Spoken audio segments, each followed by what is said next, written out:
Magandang umaga po sa lahat at welcome po sa Intercede Daily. Sa isang Greek mythology, merong isang karakter na nagngangalang Odysseus. Odysseus was a Greek hero and leader who played a key role in the Trojan War. Si Odysseus ay isa sa kilalang matalino, magaling na hari. At para mapasok nila yung City of Troy, dahil sa laki ng wall nito, hindi sila basta-basta makapasok. Ang ginawa niya ay bumuo siya ng isang wooden horse, isang napakalaking kabayo na ang nilalaman nito ay mga Greek warriors para sila ay makapasok sa Troy. At sa 10 taon na pakikidigma sa Troy, ay dito nagtagumpay ang mga Greeks sa pangunguna ni Odysseus. Pero alam nyo ba na si Odysseus ay may isang alagang aso na ang pangalan ay Argos. Si Argos ay isang aso na mabilis, makisig at masigla. Kilala siya bilang isang magaling na aso. At dahil sa Trojan War, kailangang lisanin ni Odysseus ang kanilang lugar at syempre naiwan si Argos. Ang kaso dito, hindi alam ni Argos kung kailan babalik ang kanyang amo at hanggang kailan siya maghihintay. Ganito rin ang kalagayan nating mga mananampalataya. Nangako ang Panginoong Yesus na siya ay babalik, ngunit hindi natin alam kung kailan ito mangyayari. Pero ano ba dapat ang ugali natin habang tayo ay naghihintay sa muling pagparito ng ating Panginoong Yesus? At ganito po ang naging paalala ni Apostle Paul sa Thessalonian Church, 1 Thessalonians chapter 5 verses 2 to 4. For you yourselves are fully aware that the day of the Lord will come like a thief in the night. Verse 3, while people are saying there is peace and security, then sudden destruction will come upon them as labor pains come upon the pregnant woman, and they will not escape. Verse 4, but you are not in darkness, brothers, for that day to surprise you like a thief. So ano yung mapag-aaralan natin sa passage na ating nabasa na tayo ay maging handa sa pagdating ni Kristo? So bakit ba natin kailangang maipakita ang ating katapatan kay Kristo habang tayo ay naghihintay sa kanyang muling pagbabalik? So una, alam na natin na ito ay magaganap. Sabi sa verse 2, for you yourselves are fully aware that the day of the Lord will come like a thief in the night. So original translation, ang ibig sabihin ng salitang fully aware ay matibay at malinaw sa iyong isipan ang isang katotohanan. Alam mo talagang mangyayari at hindi yan mawawala sa iyo. Kaya nung simula ng ibahagi nga sa iyo yung gospel o yung mabuting balita, narinig na natin ito na si Kristo ay muling babalik. Kung regular kang nagbabasa ng salita ng Diyos, kung regular kang dumadalo sa worship service para makinig ng sermon, sigurado ito ay paulit-ulit mo nang narinig at nabasa. Malinaw na dapat sa kaisipan mo ang araw ng ating Panginoon, ang kanyang muling pagbalik. Kaya bilang tagasunod ni Kristo, dapat tayo ay maging handa sa kanyang pagparito dahil alam na natin na ito ay magaganap. Pangalawa, hindi natin alam kung kailan ito magaganap. Sabi sa verse 3, for you yourselves are fully aware that the day of the Lord will come like a thief in the night. So parang isang magnanakaw na bigla siyang dumarating. Sabi pa sa verse 3, while people are saying there is peace and security, then sudden destruction will come upon them.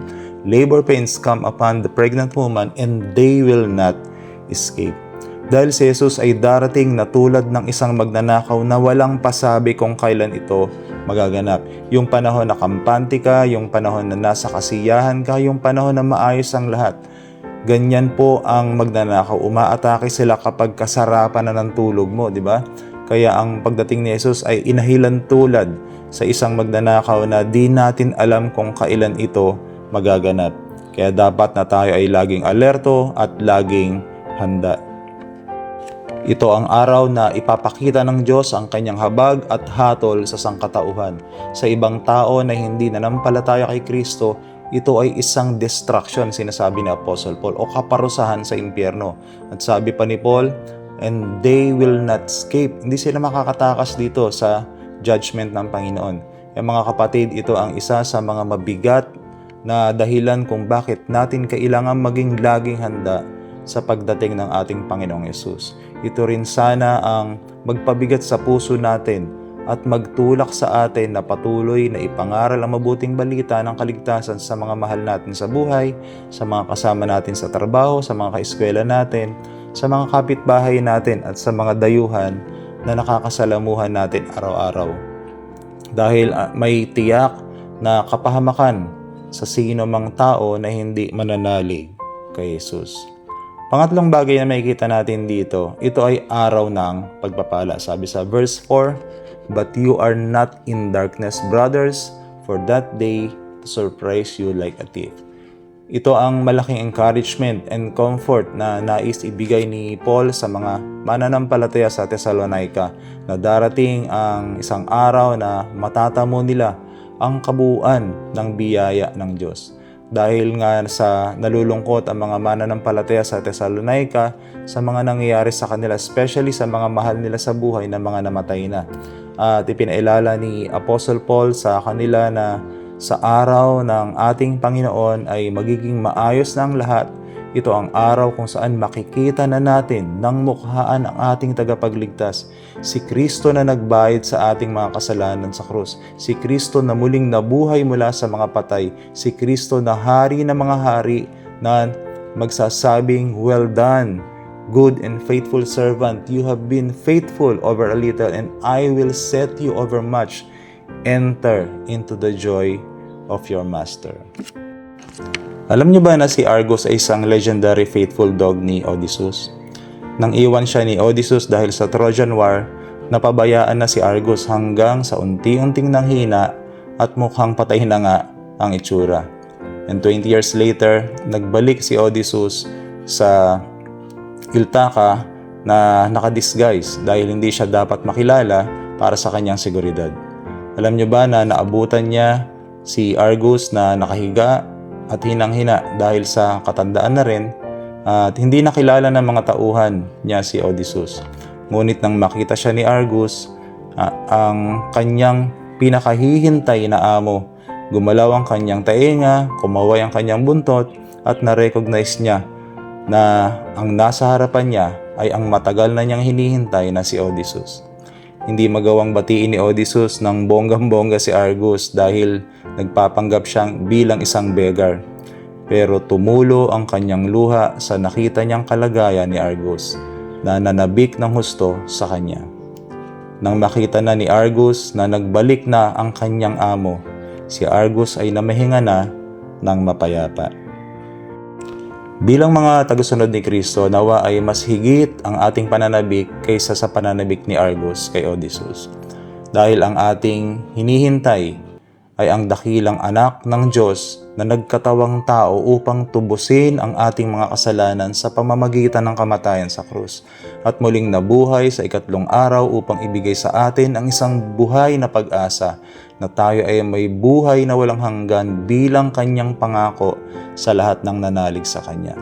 Bilang isang Kristiyanong mamamayan, nawa ay magliwanag tayo sa mga taong wala pang tunay na relasyon kay Kristo at magabayan sila patungo sa ating Panginoon. Tandaan natin mga kapatid na tanging si Jesus lamang ang pag-asa ng bayang ito, kaya patuloy nating ibahagi si Kristo sa paraan na kaya natin. Gamitin natin ang social media at influence natin sa mga tao para marinig nila ang mabuting balita ng kaligtasan. Lagi tayong maging handa sa pagdating ng ating Panginoong Yesus dahil ito ay tiyak na magaganap at ito ay magaganap sa oras na hindi natin inaasahan. At ito rin ang araw na makakamtan natin ang pagpapala na ipinangako sa atin ng ating Panginoon. Tayo po ay manalangin.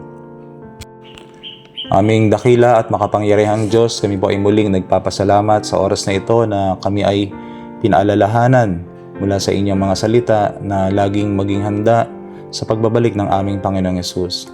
Sa panibagong taon na ipinagkaloob niyo po sa amin, nawa ang mga katotohanan ito ang siyang magtulak sa amin na mamuhay ayon sa inyong kalooban habang kami ay naghihintay sa muling pagbabalik ng aming Panginoong Yesus at magbigay din ito sa amin ng malalim na hangarin na patuloy naming ibahagi ang mabuting balita ng kaligtasan sa mga tao na nakakasalamuhan namin araw-araw.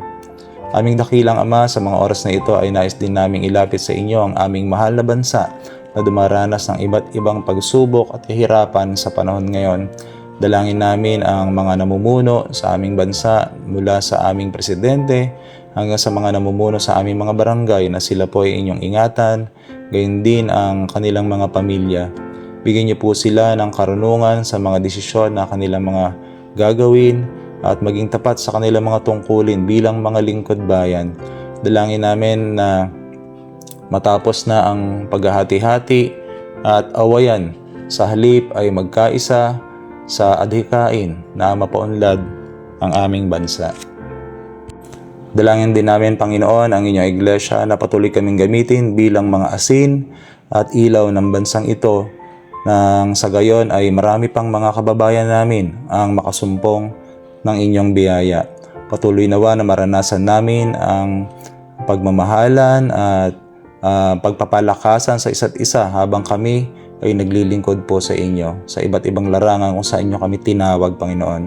Sa mga kapatiran at mahal namin sa buhay na may mga karamdaman ngayon, dalangin namin, Panginoon Diyos, na inyo po silang kahabagan, at dalangin namin, Panginoong Diyos, na bigyan niyo po ng lunas ang mga sakit na kanilang nararanasan ngayon.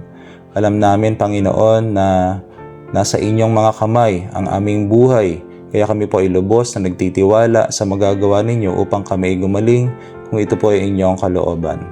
Ama, batid niyo po ang bawat kahilingan at pangangailangan ng bawat isa sa amin, kaya hiling ko, Panginoon, na katagpuin niyo po ang bawat isa sa amin at turuan kaming magtiwala sa inyo.